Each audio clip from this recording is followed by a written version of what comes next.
JEE main 2023 का पहला attempt काफ़ी नज़दीक आ रहा है और आप सभी को ये बात समझनी बहुत ज़रूरी है कि ये अटेम्प्ट जो पहला है ये आपके लिए गेम चेंजिंग हो सकता है। ये आपकी ज़िंदगी की one of the biggest opportunity ever है। अब कई सोच रहे होंगे सर ये इतनी बड़ी अपॉर्चुनिटी कैसे, ये तो कैलामिटी है, ये तो इमरजेंसी सिचुएशन है, डिफ़िकल्ट सिचुएशन है।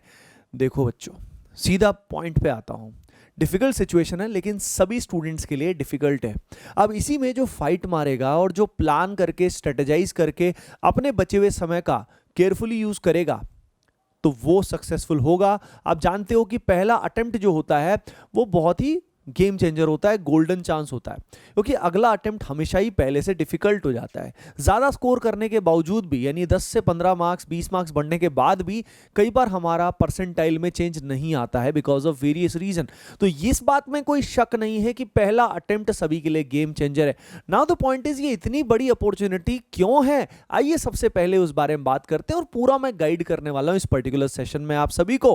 तो यार देखिए, आगे बढ़ने से पहले एक चीज आपको अभी के अभी करनी है, वीडियो को पॉज करके चाहे कर दो, आई विल डू इट, ये सभी के सभी को कमेंट सेक्शन में लिखना है, क्योंकि जो भी एटीपीएंस हैं, जो भी आप सभी इस वीडियो को देख रहे हैं, आप सभी फाइटर्स हो यार, लूजर्स नहीं हो। एक्सक्यूज देना अब अपने को बंद करना पड़ेगा कि समय कम है, बोर्ड्स हैं, प्रैक्टिकल हैं, ड्रॉपर्स हैं, तो सिलेबस कंप्लीट नहीं हुआ है। हमें इन एक्सक्यूजेस से बच्चों ऊपर निकलना है। तो कमेंट सेक्शन में सभी को लिखना है आई विल डू इट, आप करके दिखाओगे, ठीक है। तो भाई अब देखिए, सबसे पहले मैं आपको बताता हूँ कि गोल्डन अपॉर्चुनिटी इतनी कैसे आई। तो यार देखो, ड्रॉपर्स की सिचुएशन देखिए, ड्रॉपर्स के लिए भी काफ़ी डिफिकल्ट सिचुएशन है, क्योंकि आप जानते हो यार, एग्ज़ाम पिछले साल, मतलब इसी साल अगर हम बात करें 2022 में काफ़ी लेट तक एग्ज़ाम हुए हैं, तो स्टूडेंट्स की तैयारी काफ़ी लेट शुरू हुई है। ज़्यादातर ड्रॉपर्स का सिलेबस कंप्लीशन का बहुत बड़ा इशू है, यानी बहुत जगह ऐसा है कि जहाँ ड्रॉपर्स का अभी 20-25%, 30%, 40% तक सिलेबस कंप्लीट हुआ है। तो इस कारण अभी बचे हुए समय में सिलेबस कंप्लीट करना, रिवीजन करना, मॉक टेस्ट देना बहुत ही चैलेंजिंग है उन स्टूडेंट्स के लिए। अभी तक बहुत सारे स्टूडेंट्स जो है ना, ड्रॉपर्स खासतौर पे मॉक टेस्ट भी प्रॉपरली नहीं दे पाए हैं, खासतौर पे फुल लेंथ मॉक टेस्ट तो दे ही नहीं पाए हैं। सिमिलरली ड्रॉपर्स के साथ और भी बड़ी प्रॉब्लम्स हैं, लेकिन ये प्रॉब्लम्स तो हैं ही हैं। तो रिवीजन कब करेंगे, सिलेबस कंप्लीशन कैसे मैनेज करेंगे, मैं सब गाइड करने वाला हूं। अब फ्रेशर्स की बात करते हैं, जो बच्चे हैं, है ना, जो भी फर्स्ट ईयर में जाने वाले लेकिन अभी 12th क्लास के बच्चे हैं, जिनके अभी एक तो पहली बार उनका एग्जाम होने वाला है। पहली बार एग्जाम होने के बेनिफिट भी हैं, लेकिन एग्जाम टेम्परामेंट में भी इशू आता है, तो फर्स्ट टाइमर है, ये उनका थोड़ा नुकसान भी है। दूसरी बात ये है कि भाई एग्जाम से जस्ट पहले अभी प्री बोर्ड का चक्कर है, प्रैक्टिकल का चक्कर है, इतना कुछ है। इवन अगर हम अप्रैल सेशन की बात करें तो अप्रैल सेशन से पहले तक भी बेचारों के बोर्ड एग्जाम चलते रहेंगे। तो यहाँ पे फ्रेशर्स को भी एक काफ़ी बड़ा डिसएडवांटेज है कि उनको एक्सक्लूसिव टाइम जो है वो जेईई मेन को अटेम्प्ट करने के लिए प्रॉपर रिलैक्स जो टाइम होता है वो नहीं मिल पा रहा है। लेकिन हाँ, बेनिफिट ये है कि ज़्यादातर फ्रेशर्स जो होंगे वो अपना सिलेबस अब तक ज़्यादातर जो है वो कंप्लीट कर चुके होंगे बच्चों, है ना। तो आई थिंक ये दोनों के अपने अपने ड्रॉबैक्स हैं। अब इस कारण आप समझ रहे हो ना कि बहुत सारे स्टूडेंट्स इसी चीज़ में प्रेशराइज होके क्या कर लेते हैं, गिव अप कर लेते हैं कि भाई मुझसे नहीं होने वाला, ठीक है। लेकिन आप समझते हो, अगर बहुत सारे स्टूडेंट्स गिव अप करेंगे तो ऐसे केस में जो गिव अप नहीं करेगा, जो फाइट मारेगा, जो जेन्युइनली सही तरीके से काम करेगा, वो पहले अटेम्प्ट में जितना भी स्कोर करेगा विन विन सिचुएशन है। मतलब याद रखना, उससे अगले अटेम्प्ट में उस स्कोर को ठीक ठाक इंक्रीज कर लोगे तो भी कोई गारंटी नहीं है कि परसेंटाइल अच्छी आएगी। यानी फर्स्ट अटेम्प्ट पे तो अच्छा करना ही है। हाँ, वो स्टूडेंट्स जो जेन्युइनली बिल्कुल ही होप लूज कर चुके हैं उनको अप्रैल पे फोकस करें मजे से। लेकिन अगर आप में फाइट करने का दमखम है तो इस वीडियो को एंड तक देखना है, इस लेक्चर को एंड तक देखना है, इस सेशन को एंड तक देखना है, आपके सारी परेशानी का हल मैं आपको बताऊंगा। तो अपॉर्चुनिटी समझ में आ रही है। और अप्रैल सेशन की अगर बात करें तो अप्रैल सेशन में आप जानते ही हो यार, लोग कहीं ना कहीं मेंटली ज़्यादा प्रिपेयर्ड हो जाते हैं, मॉक टेस्ट तब तक ज़्यादा दे पाते हैं, तो नेचुरली उस समय भी ज़्यादा लोग फाइट करते हैं। और एक और बात मैं आपको बताना चाहता हूँ, कुछ स्टूडेंट्स जो पहले अटेम्प्ट में अच्छा कर जाते हैं, वो बहुत सारे स्टूडेंट्स जो है ना वो अगली बार पेपर नहीं देते, जिस कारण क्या होता है कि परसेंटाइल इंक्रीज होना और भी डिफिकल्ट हो जाता है। ये भी एक बहुत बड़ा रीज़न होता है ना। तो April can be a game changer, but not right now. अभी जो अटेम्प्ट है इसी पे अपने को फोड़ना है, मचाना है। चलो अब अगली बात करते हैं, अब भाई करें क्या। तो गोल्डन अपॉर्चुनिटी समझ में आ गई ना सभी को, यू विल डू इट ना, I think you will. Now the point is, करना क्या है जो बचे हुए समय मैं आपको वो बता देता हूं कि अगर इतना कर लोगे तो काम आपका हो जाएगा। देखो अभी रिवीजन, सिलेबस कंप्लीशन, चाहे ड्रॉपर हो चाहे फ्रेशर हो, मैं ओवरऑल बता देता हूं। याद रखना मार्क्स उन्हीं चैप्टर से आते हैं बेटा जिनमें आप चैप्टर्स को स्ट्रॉन्ग कर पाते हो, यानी पीवाईक्यू बिना सॉल्यूशन देखे ज्यादातर सॉल्व कर पाते हो अगर 80-90%, इसका मतलब वो चैप्टर स्ट्रॉन्ग है और एग्जाम में भी उनमें फोड़ के आओगे। तो अभी आप खुद सोचिए, आपका जो भी गोल है, मान लीजिए आपको स्कोर करना है 150, मैं एग्जाम्पल ले रहा हूं, हो सकता है किसी का 250 हो, किसी का 100 हो, किसी का 150। तो भाई इसके लिए अपने को लगभग 45 क्वेश्चंस को अटेम्प्ट करना है, 45 क्वेश्चंस, यानी ओवरऑल अगर हम बात करें, हमें पता होता है फिजिक्स, मैथमेटिक्स और केमिस्ट्री में 45 चैप्टर्स वो जिनसे क्वेश्चन आना लगभग गारंटेड है। जैसे कि मैं अगर इनऑर्गेनिक केमिस्ट्री की बात करूं तो केमिकल बॉन्डिंग से क्वेश्चन आना तय है, राइट। अगर मैं बात करूं ऑर्गेनिक केमिस्ट्री की, तो ऑर्गेनिक केमिस्ट्री में हमारा जीओसी, आईपीएससी, आइसोमेरिज्म से 1 या 2 क्वेश्चन आना तय है। तो इस तरीके से जहां जहां तय है भाई उन चैप्टर्स को पकड़ लो। अब इस बात पे मत सोचो सर मेरे को ये नहीं आता, मेरा ये कमजोर है, अरे ठुल्लू, तेरे को टोटल नंबर ऑफ क्वेश्चन कितने चाहिए? मैं अज्यूम कर रहा हूं कि यहाँ पे आपका एक्यूरेसी लेवल एटलीस्ट 80% के आसपास, 75-80 जाएगा, लेकिन मैं बता रहा हूँ आसान नहीं होता है। एक्यूरेसी लेवल 75-80-85% तभी आता है जब वो चैप्टर जेन्युइनली आपके स्ट्रांग हो जाए। इसीलिए आप खुद ही सोचिए, ये स्टूडेंट अगर सारा का सारा सिलेबस करने में लग जाएगा, जिसका गोल तो है 150 स्कोर करना, लेकिन एज्यूम करो कि भाई मेरे को तो सारा करूंगा मैं, तो क्वेश्चन छूट गया तो अरे यार एक बात बता, क्या सारे सवाल तू वहां पे कर पाएगा या सभी से क्वेश्चन ठीक हो पाएगा?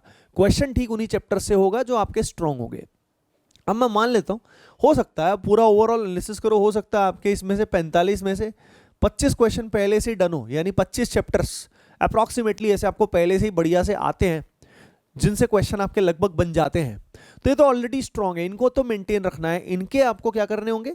चैप्टर वाइज टेस्ट देने शुरू कर देने तुरंत प्रभाव से।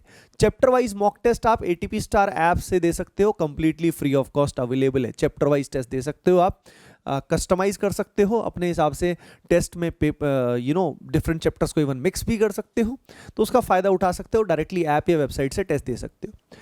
तो भाई पहली चीज आपको समझ में आ गया कि मान लो जो चैप्टर्स आपको अच्छे से आते हैं उनकी आपको प्रॉब्लम सॉल्विंग एबिलिटी, उसकी अप्रोच जो है उसको इंप्रूव करना है। ये नहीं है कि उस सवाल को वही 5 मिनट 10 मिनट में करे जा रहे हो, कोशिश करो कि इसको और कम समय में कर पाओ, मेंटली सॉल्व करो, हैक्स निकालो। तो स्ट्रॉन्ग चैप्टर्स में हैक निकाल के टाइम सेव करो अपना बच्चों। उसके अलावा अब मान लो फॉर एग्जांपल आपके बच्चे 20 एक्स्ट्रा चैप्टर जो आपको नहीं आते बिल्कुल ही, या 20 चैप्टर आपको जो और स्ट्रॉन्ग करने हैं, ठीक है। तो मैं एज्यूम कर रहा हूं किसी के हो सकता है 25 हो, किसी के हो सकता है 30 हो। तो अब ये 20 चैप्टर्स जो हैं बच्चों, जो आपको पहले से मॉडरेट से स्ट्रॉन्ग करने हैं या वीक से स्ट्रॉन्ग करने हैं, तभी काम चलेगा। अब ये कौन से चैप्टर होंगे? तो यार देखो मैं आप सभी को बता रहा हूं कि इसमें वो चैप्टर्स जो आपको आसान लगते हैं प्लस जिनका वेटेज अच्छा है। देखो क्या होता है, कुछ चैप्टर्स किसी को आसान लगते हैं, कोई पोर्शन किसी को डिफिकल्ट लगता है। कुछ स्टूडेंट्स हैं जिनको पीएनसी प्रोबेबिलिटी बड़ा आसान लगता है, कुछ को यही काफी डिफिकल्ट लगता है। तो आपको जो आसान लगता है वो मैच करना चाहिए किससे? हाई वेटेज से। तो मोस्ट स्कोरिंग चैप्टर्स जो होते हैं उनका जो ऑर्डर है, उनका जो एक तरह से लिस्ट है, वो आपके साथ में शेयर कर रहा हूं, पीडीएफ में शेयर करने वाला हूं, जल्द ही कल तक शेयर कर दूंगा। ये शेयर कहां पे करूंगा? लिंक डिस्क्रिप्शन में दिया हुआ है, टेलीग्राम चैनल पे अपलोड कर दूंगा मैं, ठीक है। तो वो जो मोस्ट स्कोरिंग चैप्टर्स का पीडीएफ है उसके लिए टेलीग्राम ग्रुप को आप ज्वाइन कर लेना, उसमें और भी चीजें आती रहती हैं, और भी बहुत सारे रिसोर्सेज उसके अंदर अवेलेबल है, ठीक है। टेस्ट एनालिसिस टूल उसके अंदर दे रखा है, बुल्सआई उसके अंदर, शेड्यूल प्लानर, काफी कुछ दे रखा है, तो उसका यूज कर सकते हो, है ना। तो भाई मैंने आपको बता दिया है कि यहां पे आप प्रायोरिटाइज कर लोगे कि वो 20 चैप्टर कौन से हैं, क्योंकि अगर यही चैप्टर्स आपने गलत सेलेक्ट कर लिए ना तो यहीं पे आपकी वाट लग जाएगी, है ना। तो सेलेक्ट द चैप्टर्स प्रॉपर्ली, जहां पे आपका comfort level with the chapter along with weightage, दोनों प्रोसेस सही से बाइंड होने चाहिए, इंटरट्वाइंड है यार, सब कुछ जुड़ा हुआ है ना। तो ये अगर आपने चुन लिए तो अगला जो बचा हुआ समय है उनमें इन्हीं चैप्टर्स को स्ट्रॉन्ग करना है। अब सवाल ये है कि भाई इन चैप्टर्स को मैं स्ट्रॉन्ग करूं कैसे? What is the way? तो यार देखो, इन चैप्टर्स को स्ट्रॉन्ग करने के लिए डिपेंडिंग अभी ये किस लेवल पे हैं, आपको बिल्कुल ही नहीं आता है, या आपको मॉडरेट आता है, या आपको किस लेवल पे आता है उस पर डिपेंड करता है। अगर चैप्टर बिल्कुल कमजोर है लेकिन अभी आपको सही करना है, तो मान लो एनसीईआरटी बेस्ड चैप्टर बताता हूं, मान लो एस ब्लॉक एंड हाइड्रोजन की बात करते हैं। अब ये चैप्टर ऐसा है कि जो डायरेक्टली एनसीईआरटी से हो सकता है, तो इसमें एनसीईआरटी पढ़ो, काम खत्म है। यानी लेक्चर सिर्फ देखते रहने से काम नहीं चलता बच्चों, मैं क्लियर ऑनेस्टली बताऊंगा, ठीक है। आप सारा दिन, बहुत सारे स्टूडेंट ये ब्लंडर करते हैं, सभी तक मैं पहुंचाना चाहूंगा। बहुत सारे स्टूडेंट्स इस समय ये ब्लंडर करते हैं कि भाई बस वीडियो लेक्चर देखते रहते हैं, यूट्यूब पे लाइव सेशन देखते रहेंगे घंटों घंटों लंबे, और ना उसमें उनका आरओआई मिलेगा, उनमें कंटेंट टू लेंथ रेशियो सही नहीं होगा। तो सिर्फ लेक्चर्स देखने से काम नहीं चलेगा, इस समय प्रॉब्लम प्रैक्टिस से ही होगा। More the questions you do, greater will be your confidence. यानी सिर्फ थ्योरी में फंसे रह जाओगे तो मार्क्स नहीं बढ़ेंगे। मैं आपको एक गोल देना चाहूंगा, every day try to solve 100 questions, right. 50 से क्वेश्चन केमिस्ट्री में और 25-25 question approximately mathematics and physics में, अप्रोक्सीमेटली। और अच्छे अच्छे क्वेश्चंस भी करोगे तो बढ़िया रहेगा। अगर एवरी डे आप 100 मोस्ट एक्सपेक्टेड क्वेश्चंस करते हो बेटा, तो सोचिए बचे हुए समय में कितने मोस्ट एक्सपेक्टेड क्वेश्चंस करोगे। अब अगर ये क्वेश्चन सही सोर्स से हैं तो आपका कॉन्फिडेंस और भी बूस्ट हो सकता है। नाउ द पॉइंट इज, इस समय जो प्रैक्टिस करना है वो कहां से करें, और जो सिलेबस कवर करना है कहां से करें। मैंने आपको बताया देयर आर वेज। आपने कहीं पे तो कोचिंग ले रखी होगी, चाहे उसमें लेक्चर्स ज्यादा है, पर आप उन लेक्चर्स में सारे पॉइंट्स कवर्ड हैं, तो आप क्या कर सकते हो, उन चैप्टर्स के जो बिल्कुल कमजोर है उनको आप फास्ट करके देख सकते हो, ठीक है। लेकिन ज्यादा फोकस आपको करना है प्रॉब्लम सॉल्विंग पे। उसके अलावा आप में से वो स्टूडेंट्स जो इस समय कंप्लीट सिलेबस का रिवीजन करना चाहते हैं, एक एक चैप्टर का रिवीजन करना चाहते हैं, अलोंग विद उसके अलावा मोस्ट एक्सपेक्टेड प्रॉब्लम्स को सॉल्व करना चाहते हैं, वो यार क्रैश कोर्स की हेल्प ले सकते हैं। आप सभी के लिए हम लोग क्रैश कोर्स लेकर आ चुके हैं, आरबीसी 3.0, ठीक है। इंडिया का बेस्ट क्रैश कोर्स है जेईई मेन के लिए। डिस्क्रिप्शन में इसकी डिटेल दी हुई है, वहां पे जाके आप देख लीजिए, बहुत बेनिफिट कर सकता है। इस समय भी आपके स्कोर को ये ना 40-50 मार्क्स बढ़ा सकता है, ध्यान रखना। लेकिन हाँ, तभी लेना इसको जब सिंसियरली पढ़ो। ऐसे ही सिर्फ वहां पे भी अगेन लेक्चर देखते रहने से काम नहीं चलेगा। इस क्रैश कोर्स में हमने मेनली प्रॉब्लम सॉल्विंग पे फोकस किया है बच्चों, है ना, तो उसका यूज कर सकते हो। अब उसके बाद आपने चैप्टर्स को स्ट्रॉन्ग करते गए रोज एक एक करके, लेकिन ज्यादा फोकस किया प्रॉब्लम सॉल्विंग पे। प्रॉब्लम सॉल्विंग के लिए एक और बहुत अमेजिंग सोर्स है जो सभी को पता ही है। 2019 से लेके 22 तक के, जब से एनटीए ने पेपर कंडक्ट कराना शुरू किया था, तब से जो chapter wise previous year questions हैं उनको सॉल्व करना बहुत जरूरी है। ये सबसे इंपॉर्टेंट मटेरियल है इन चैप्टर्स में, क्योंकि क्या क्या सॉल्व करोगे बेटा, क्या क्या सॉल्व करोगे। अगर आप क्रैश कोर्स में हो तो वहां पे आपको सीपीपी मिलती है, क्लासरूम प्रैक्टिस प्रॉब्लम, और डीपीपी मिलती है। बहुत सारे क्वेश्चन जो होते हैं ना एग्जाम में वहीं से रिपीट हो जाते हैं, तो वो मटेरियल भी जो भी स्टूडेंट्स क्रैश कोर्स में एनरोल्ड है उन्हें देखा भी होगा, शायद कमेंट करके आप बता भी सकते हो। क्वेश्चंस जो हैं वो बहुत ही सिमिलर है जो रियल एग्जाम में आते हैं। तो आप पीवाईक्यू को भी कर सकते हो, अलोंग विद सीपीपी डीपीपी कर सकते हो। पीवाईक्यू मैंने बताया पिछले 4 साल के सबसे अमेजिंग है। अगली बात मैं आप सभी को बताना चाहता हूं कि यहाँ पे जो मॉक टेस्ट हैं वो कितने देने चाहिए।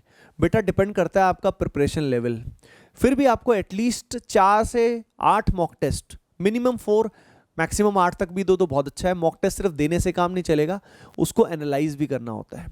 इसके लिए हमने टेस्ट एनालिसिस टूल बना रखा है, टेलीग्राम चैनल पे उपलब्ध है, डिस्क्रिप्शन में लिंक दिया हुआ है, वहां पे जाइएगा। और वहां पे आपको मैंने बताया है कि हम पीडीएफ डालते रहते हैं, उसको प्रिंट आउट कर लेना, तो मॉक टेस्ट को एनालाइज भी कर पाओगे कि कैसे इंप्रूव करना है। यानी आपकी पेपर अटेम्प्ट करने की स्ट्रेटेजी भी उससे सॉर्टेड हो जाएगी, है ना। तो मॉक टेस्ट अगर आपने अब तक नहीं देने शुरू किए हैं तो भाई जल्दी से, तुरंत प्रभाव से मॉक टेस्ट देना शुरू करें, आपके लिए बहुत बेनिफिशियल हो सकता है, राइट। अब स्टूडेंट्स के दिमाग में डाउट आता है, सर मॉक टेस्ट कहाँ से दें, क्या हम कोई फ्री टेस्ट सीरीज ज्वाइन करें या पेड टेस्ट सीरीज ज्वाइन करें। देखो भाई, टेस्ट पेपर बनाना एक कला होता है। फ्री टेस्ट में आपको फ्री जैसे एक्सपीरियंस मिलेगा, और हो सकता है क्वेश्चंस में एरर हो सकता है इररिलेवेंट हो, तो आपका फ्री में तो आपको टेस्ट मिल जाएगा, लेकिन जो आपका समय चला गया तो उससे आपका कॉन्फिडेंस अगर लूज हो गया तो, है ना, हो सकता है उसके अंदर क्या हो, टेस्ट बिल्कुल इररिलेवेंट हो, आपका बहुत कम स्कोर या बहुत हाई स्कोर हो, दोनों ही कारण आपका नुकसान हो सकता है। इसलिए मेरा बिल्कुल, I am strictly against giving any of those free test, right. बहुत नुकसान कर सकते हैं आपका, है ना। तो you can go for paid test series, बस अफोर्डेबल ज्वाइन करो। आप सभी AOTS का फायदा उठा सकते हो, ATP ऑनलाइन टेस्ट सीरीज। हजारों स्टूडेंट्स उस टेस्ट को देते हैं, उन टेस्ट सीरीज में पार्टिसिपेट करते हैं। इंडिया का बिगेस्ट टेस्ट सीरीज है, अगेन डिस्क्रिप्शन में लिंक दिया हुआ है।